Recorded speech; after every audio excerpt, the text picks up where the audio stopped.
পরিবর্তন পরিবর্তন, চুপ চলছে উন্নয়ন, চুপ চলছে উন্নয়ন, চুপ চলছে উন্নয়ন, চুপ চলছে উন্নয়ন। পরিবর্তন পরিবর্তন, কিসের পরিবর্তন? নতুন বোতলে পুরনো মদ ঢেলে খাচ্ছে দিদির লোকজন। পরিবর্তন পরিবর্তন। রায়গঞ্জ পৌরসভা নির্বাচন সহ একাধিক উন্নয়নের দাবিতে অবস্থান বিক্ষোভে নামল নাগরিক কণ্ঠ নামের একটি সংগঠন। আজ রায়গঞ্জ শহরের ঘড়িমোড়ে ওই অবস্থান বিক্ষোভ সামিল হন তারা। এখানে উপস্থিত ছিলেন নাগরিক কণ্ঠের কনভেনার প্রদীপ কর, কনভেনার বিশ্বজিৎ লাহিড়ী সহ অনেকেই। নাগরিক কণ্ঠের প্রতিনিধিরা বলেন, আমরা রায়গঞ্জবাসী আর ছাগলের ৩ নম্বর বাচ্চা হিসেবে থাকতে চাই না। আপনারা জানেন, মুখ্যমন্ত্রী যখন শপথ নেন তখন তিনি ন্যায় বিচারের শপথ নেন। তিনি বলেন, কারোর প্রতি পক্ষপাতিত্ব করব না। রায়গঞ্জ পৌরসভায় নির্বাচন করতে না পেরে তিনি মহকুমা শাসককে অ্যাডমিনিস্ট্রেটর করেছেন। কিন্তু প্রকৃতপক্ষে রায়গঞ্জ পৌরসভা চালাচ্ছে কে? যারা গত নির্বাচনে রায়গঞ্জ পৌরসভায় অযোগ্য ছিল, যাদের প্রতি মানুষের ক্ষোভ বিক্ষোভ ছিল, সেই লোকগুলিকে নিয়ে 3 জন লোকের একটা কমিটি গড়ে চোরা পথে সরকারি লোক, তৃণমূল লোক দিয়ে পৌরসভা চলছে। এটা আমরা চলতে দেব না। রায়গঞ্জের মানুষ যথেষ্টই সচেতন। আমরা আন্দোলনে নামব। অবিলম্বে রায়গঞ্জ পৌরসভায় ভোট গঠনের মানুষের যে মৌলিক অধিকার তা প্রয়োগ করতে দিতে হবে। ভোট পরে জনসাধারণের হাতে ক্ষমতা তুলে দিতে হবে। চোরা পথে আমাদের উপর কেউ শাসন করবে সেটা করা যাবে না। এসডিও সাহেবের পরে যে 3 জনের কমিটি, এদেরকে কি করে মনোনীত করা হলো, পদ্ধতিতে এদের নির্বাচন করা হলো, এ বিষয়ে তারা আরও কি বললেন শুনব।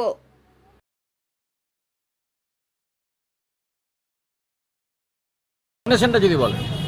বিশ্বজিৎ লাহিড়ী, নাগরিক কণ্ঠ, নাগরিক কণ্ঠের কনভেনার। পাশে আছে আমাদের প্রদীপ কর অ্যাডভোকেট, কো কনভেনার। আমাদের হচ্ছে উত্তরবঙ্গ উন্নয়ন সমিতির আহ্বায়ক কেশব কবিরাজ, কেশব পাল। পাশে আছে আমাদের শাহিদুর রহমান, উনি হচ্ছে নর্থ বেঙ্গল পিপুলস পার্টির নেতা।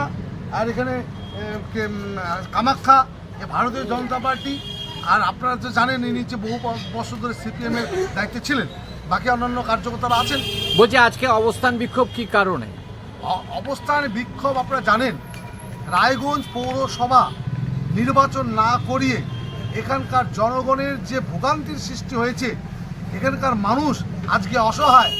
যে আমাদের রাজ্য সরকার মানে রায়গঞ্জের জনগণের সাথে একটা অবিচার চালাচ্ছেন, তার ফলে এখানকার যে ডেভেলপমেন্টের কাজ সেটা বন্ধ হয়ে গিয়েছে। তাই আমরা চাই অবিলম্বে পৌরসভা নির্বাচন করানোর জন্য, সেই দাবি নিয়ে আজকের অবস্থান।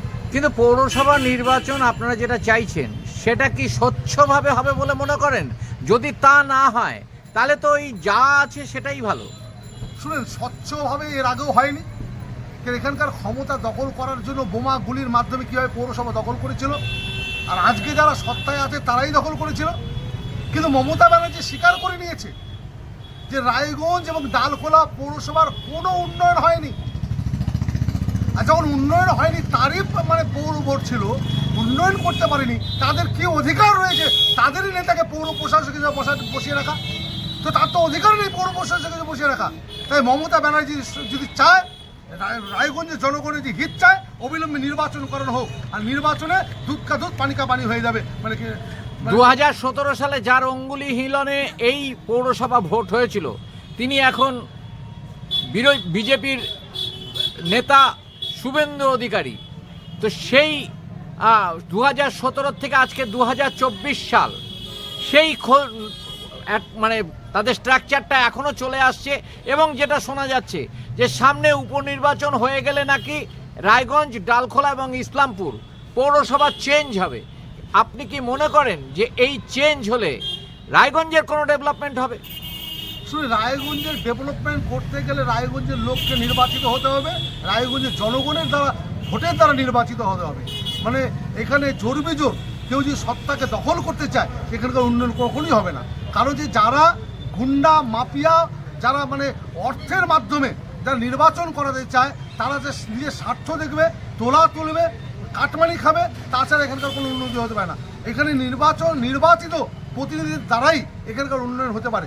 আমি জানি যদি স্বচ্ছভাবে নির্বাচন হয় আর স্বচ্ছভাবে যেখানে পৌর বোর্ড গঠন হয়, নিশ্চিতভাবে এখানকার উন্নয়ন হবে, এটা আমার আত্মবিশ্বাস আছে।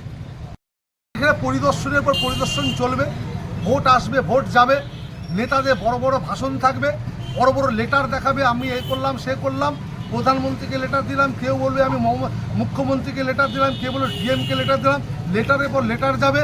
যেমন এমসের ঘটনা, এখানে এমসকে নিয়ে একটা রাজনীতি হচ্ছে। আমরা রাজনীতি চাই না, আমরা এখানে উন্নয়ন চাই, এমস চাই।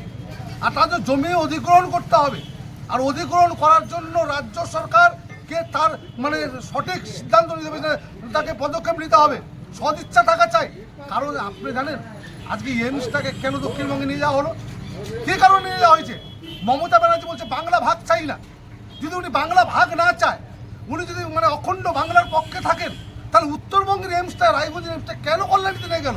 তার মানে মমতা ব্যানার্জি নিজে খুদ বঙ্গভঙ্গের পক্ষে আছে, না হলে এখানকার এমসকে নিয়ে দক্ষিণবঙ্গে নিয়ে যেতে পারে না। তাই এখানকার মানুষ এরপরে যদি মানে পদক্ষেপ নেয়, যে বলে যে আমরা মানে আলাদা রাজ্য চাই, চাইতেই পারে, কারণ মমতা ব্যানার্জি সে মানে রাস্তা দেখিয়ে দিচ্ছেন। অন্যায় কিছু হবে না।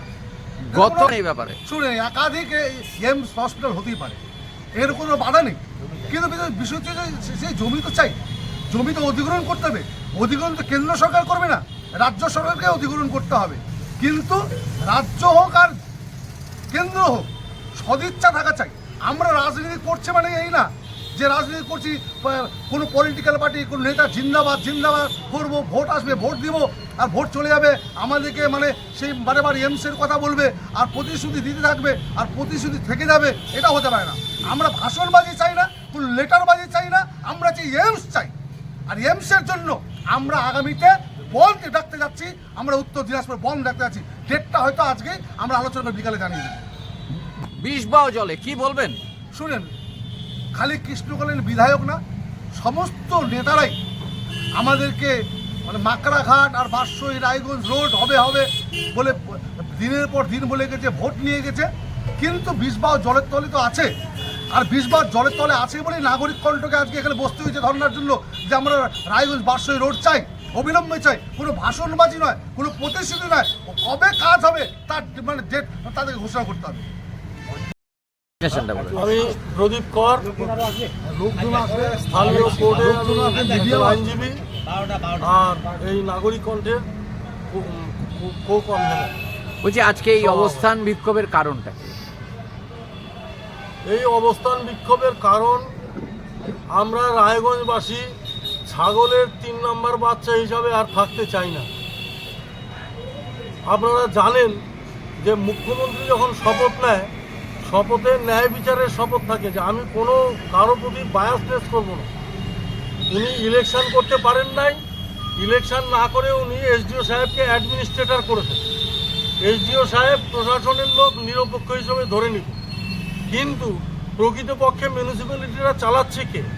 যারা গত মিউনিসিপ্যালিটিতে অযোগ্য ছিল, যাদের প্রতি মানুষের ক্ষোভ বিক্ষোভ ছিল, সেই লোকগুলোকে 3 জন লোকের একটা কমিটি করে চোরা পথে সরকারি লোক, তৃণমূলের লোক দিয়ে মিউনিসিপ্যালিটিটা চলছে। এইটা আমরা চলতে দিব না। মানুষের, রায়গঞ্জের মানুষ যথেষ্ট সচেতন, আমরা আন্দোলনে নামবো। অবিলম্বে রায়গঞ্জের মানুষের মিউনিসিপ্যালিটির যে স্থানীয় সরকার গঠনের মৌলিক যে অধিকার, সেই অধিকারকে প্রয়োগ করতে দিতে হবে। ভোট করে জনসাধারণের হাতে ক্ষমতা তুলে দিতে হবে। চোরা পথে আমাদের উপরে কেউ শাসন করবে, সেটা করা যাবে না। আপনি বলুন, এসডিও সাহেবের পরে যে 3 জনের কমিটি, এদেরকে কি করে সিলেক্ট করা হলো? এদের কোনো ইন্টারভিউ হয়েছিল? এরা কোনো পরীক্ষার মাধ্যমে যোগ্য হিসাবে বিবেচিত হয়েছে? এদেরকে কে সিলেক্ট করলো? কোন পদ্ধতিতে করলো? যদি সরকারি দলের লোককে করে থাকে, তাহলে এটা হচ্ছে বায়াসভাবে করা হয়েছে, যেটা ওই মমতা ব্যানার্জি যে শপথ নিয়েছিল মন্ত্রগুপ্তির, সেই শপথের ভায়োলেশন। এখানে সব রাজনৈতিক দলকে ডেকে নিয়ে যদি 3 জন মিলে 3টা রাজনৈতিক দলের কমিটি করে দিত, তাহলেও বুঝতাম যে এটা নিরপেক্ষ হলো। উনি উনার দলের লোককে দিয়ে, 3 জনকে দিয়ে গোপনে চোরা পথে মিউনিসিপ্যালিটি আজকে 2 বছর ধরে চালাচ্ছেন। প্রত্যেকটা ওয়ার্ডে ওয়ার্ডে এক অসহায় অবস্থা, মানুষ কার কাছে যাবে, কার কাছে অভিযোগ দায়ের করবে, তার কোনো রকম ঠিকানা নাই। মানুষের আজকে নোংরা আবর্জনা পরিষ্কার হচ্ছে না ঠিক মতো, মানুষের বাড়িতে জল যাচ্ছে না ঠিক মতো, নানান সমস্যা। একটা লোক মারা গেলে তার ওয়ারিশান সার্টিফিকেট নিতে গেলে আমরা আগে কমিশনারকে ধরতাম, মানুষের চপ্পলের সোল ক্ষয় হয়ে যাচ্ছে একটা সিম্পল সার্টিফিকেটের জন্য। এই যে অসহায় দুর্বিষহ অবস্থা 2 বছর ধরে মানুষ ভোগ করছে, এর থেকে মুক্তি হতে গেলে অবিলম্বে ইলেকশন দরকার। অবিলম্বে ইলেকশন করে আমাদের রায়গঞ্জের জনসাধারণের হাতে সে যে দলই আসুক, আর ইলেকশনটা অবশ্যই ফেয়ার হতে হবে, ফেয়ার ইলেকশন। এই গুন্ডাগর্দি করে আবার ওইটাকে ইলেকশনকে ব্যাপক রিগিং করে মানুষের হাত থেকে ক্ষমতা ছিনিয়ে নিয়ে কেউ কোনো কিছু সরকারি দলের পছন্দের লোকরা বসে গেল, আমরা সেটারও বিরোধিতা করি। আমরা চাই মানুষ যেন, রায়গঞ্জের জনসাধারণ যেন ফ্রি এবং ফেয়ারলি তাদের মানে ইলেকশন হয়, প্রথমত ইলেকশনের রাইটটা পায়, দ্বিতীয়ত তারা ইলেকশনটা যেন ফ্রি এবং ফেয়ারলি করে তাদের মনের ইচ্ছা মতো লোককে তারা ওখানে পাঠাতে পারে, স্থানীয় সরকারে পাঠাতে। দিস ইজ আওয়ার মটো। ক্ষতিকারক প্লাস্টিকের ক্যারিব্যাগ বর্জনের নির্দেশ দিয়েছে সরকার।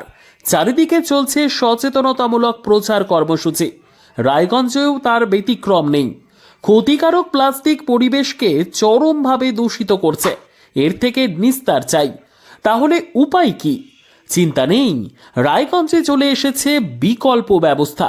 সবার জন্য সুখবর, পশ্চিমবঙ্গ সরকারের অনুমোদনে আগামী সপ্তাহ থেকেই শহরে তৈরি হতে চলেছে পরিবেশ বান্ধব দূষণমুক্ত বিভিন্ন ধরনের বায়ো ক্যারিব্যাগ, যা অবশ্যই পচনশীল। একেবারে সুলভে পেয়ে যাবেন আপনারা।